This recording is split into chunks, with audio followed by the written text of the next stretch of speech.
दुनिया में दिखा तेल संकट का असर। फिलीपींस में नेशनल इमरजेंसी घोषित। इमरजेंसी घोषित करने वाला पहला देश। तेल संकट से पाकिस्तान में हाहाकार। पाकिस्तान में 4 दिन का कार्य सप्ताह। शहबाज ने किए स्कूल कॉलेज बंद। बांग्लादेश में ऑनलाइन क्लासेज शुरू।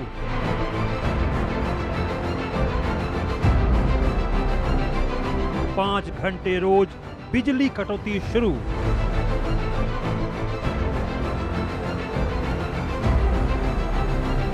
श्रीलंका में बुधवार को पब्लिक हॉलिडे। बांग्लादेश में 9 से 14 दिनों का ईंधन। सप्ताह में मिलेंगे केवल 15 लीटर तेल। जर्मनी और फ्रांस में भी हाल बेहाल। दुनिया में कहां-कहां लगा लॉकडाउन। तो लॉकडाउन लगने की वजह से कई देश ऐसे हैं जो इस वक्त काफी भारी परेशानियों से गुजर रहे हैं। कौन कौन से वो देश हैं वो हम आपको इस बुलेटिन में बताएंगे। देखिए, दुनिया तेल संकट से निकल नहीं पा रही है।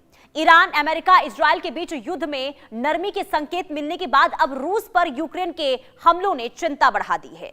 हॉर्मुज स्ट्रेट पर ईरान की नाकाबंदी के बाद तेल की आवाजाही पूरी तरीके से प्रभावित हुई है। ऐसे में रूसी तेल ने भारत समेत दुनिया की ऊर्जा की काफी जरूरतों को पूरा किया है, लेकिन अब रूसी तेल पर भी संकट आ गया है।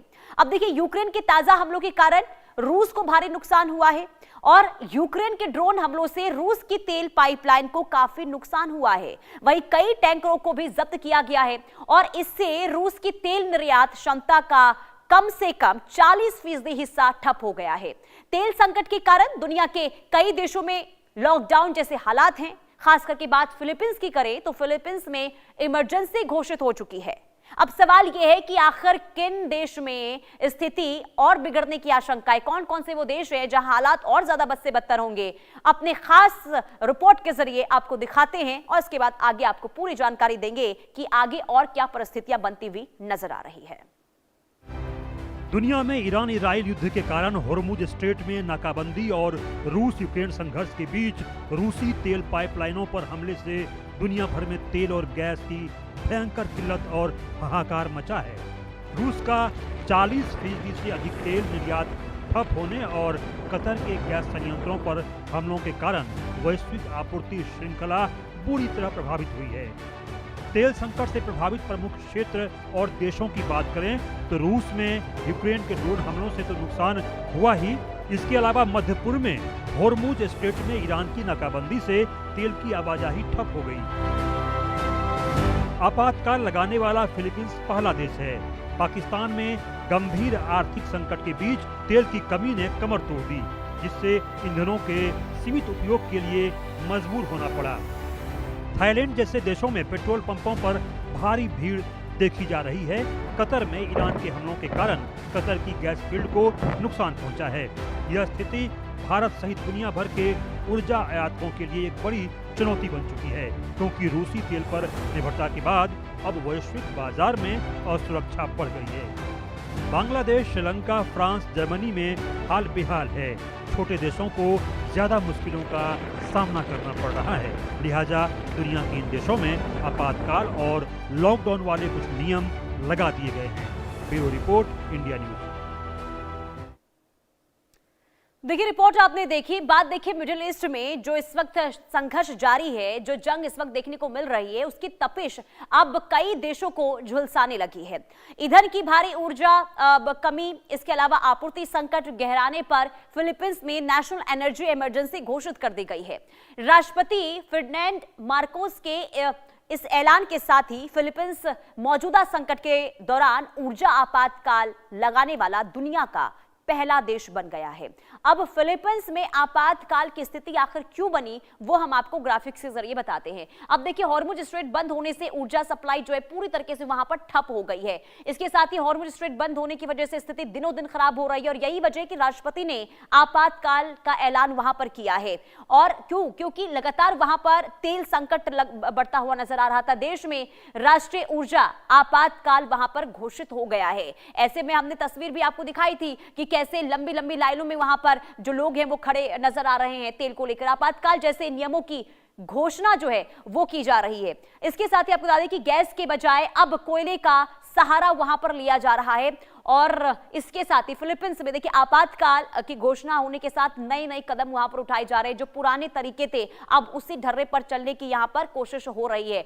देश के पास करीब 45 दिन का ईंधन स्टॉक अभी बचा हुआ है और 45 दिन के बाद आप सोचिए क्या स्थिति होगी। संकट में 11 करोड़ से ज्यादा देखिए यहां पर आबादी इस वक्त है। जो स्थिति वहां पर बनी हुई, कितने ज्यादा लोग इस वक्त त्राहिमाम करते हुए नजर आ रहे हैं। हॉर्मुज स्ट्रेट बंद होने से ऊर्जा सप्लाई पूरी तरीके से ठप हो गई है क्योंकि कई जहाज इस वक्त हॉर्मुज स्ट्रेट में फंसे हुए हैं। राष्ट्रपति ने आपातकाल का ऐलान वहां पर कर दिया है और इसी के साथ ही देश में राष्ट्रीय ऊर्जा आपातकाल वहां पर घोषित हो गया है। ऐसे में लोगों की परेशानी तेल को लेकर वहां पर काफी बढ़ गई है। आपातकाल जैसे नियमों की घोषणा वहां पर कर दी गई है। कई ऐसे कदम वहां पर उठाए जा रहे हैं। देखिए, आपातकाल से क्या बदलेगा। दरअसल विशेष आदेश के बाद सरकार को कई अधिकार वहां पर मिल जाते हैं और इसी के साथ ही जमाखोरी या फिर मुनाफाखोरी के बाद सख्त कार्रवाई भी अब इस दौरान देखने को मिलेगी और बड़े पैमाने पर कार्रवाई होगी। नए ईंधन समझौते करने के लिए विशेष अनुमति इसके द्वारा जो है वो दी गई है।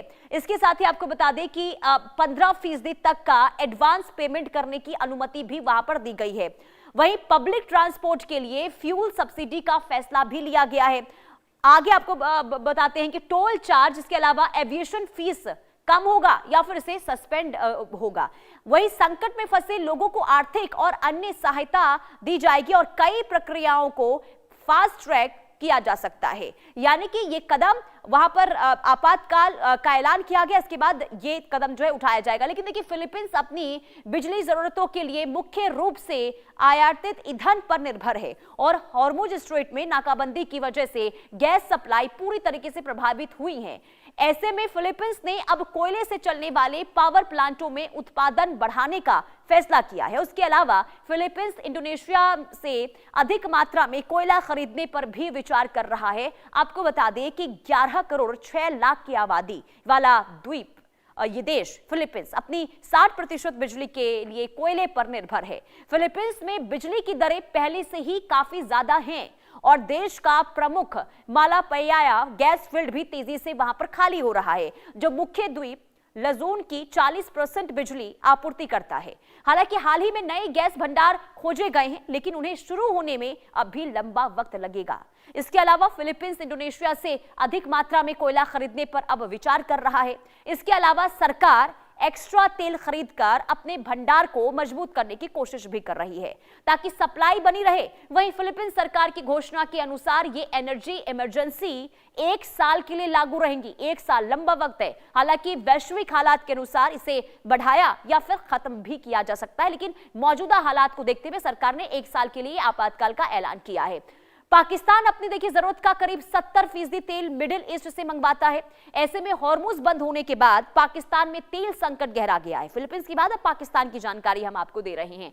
विश्वविद्यालय 2 सप्ताह तक बंद कर दिए गए हैं। यहां पेट्रोल डीजल की कीमतों में करीब 200% का इजाफा हुआ है। तेल से पाकिस्तान में हाहाकार इस वक्त मचा हुआ है और ऐसे में ईंधन की भारी किल्लत पाकिस्तान में भी शुरू हो गई है और पाकिस्तान में भी कड़े नियम जो हैं उठाए जा रहे हैं। देखिए, ईंधन की भारी किल्लत कहां पर, पाकिस्तान में भी शुरू हो चुकी है। हाहाकार यहां पर भी मचा हुआ है।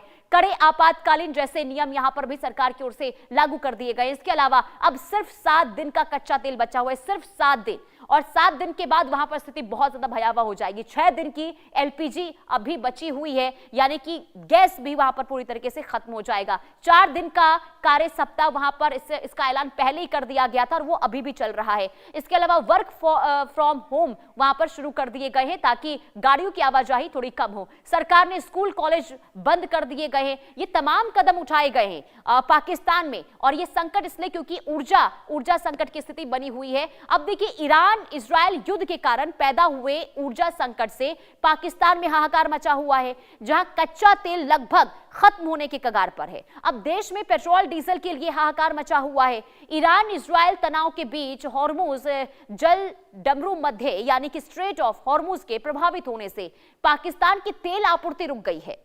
आपातकालीन उपायों को लेकर शहबाज शरीफ सरकार ने 50% कर्मचारियों के लिए वर्क फ्रॉम होम अनिवार्य कर दिया है। ऊर्जा खपत कम करने के लिए शैक्षणिक संस्थानों को 2 हफ्ते के लिए बंद कर दिया गया है और पढ़ाई ऑनलाइन शिफ्ट कर दी गई है। इसके अलावा सरकारी विभागों में ईंधन के इस्तेमाल पर 50% की कटौती की गई है।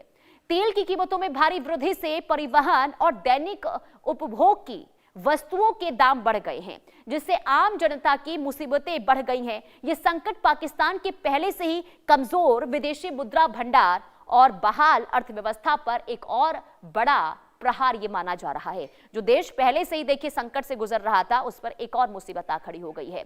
कराची के वरिष्ठ पत्रकार है शम्स केरियो, उनका ये कहना है कि अगर ईरान और अमेरिका के बीच बातचीत विफल हो जाती है तो पाकिस्तान को बहुत बड़ा नुकसान होगा। अगर पेट्रोल की कीमत बढ़ी तो गरीब लोग खाना नहीं खा पाएंगे, पाकिस्तान में उद्योग ठप हो जाएगा। अगर कृषि क्षेत्र को देखें तो ये इतना महंगा हो गया है कि आप डीएपी या फिर यूरिया नहीं खरीद सकते हैं। ना गेहूं है, ना कपास है, ना गन्ना है। अगर पेट्रोल की कीमत बढ़ी तो गरीबी और भी ज्यादा बढ़ जाएगी। हम इतनी बुरी हालत में पहुंच जाएंगे कि पाकिस्तान को दोबारा उठने में 50 साल लग जाएंगे। ये पाकिस्तान के पत्रकार हैं, उनकी तरफ से ये बयान सामने आया है। बहुत ज़्यादा नुकसान हो जाएगा, यहाँ कहत आ जाएगा। अगर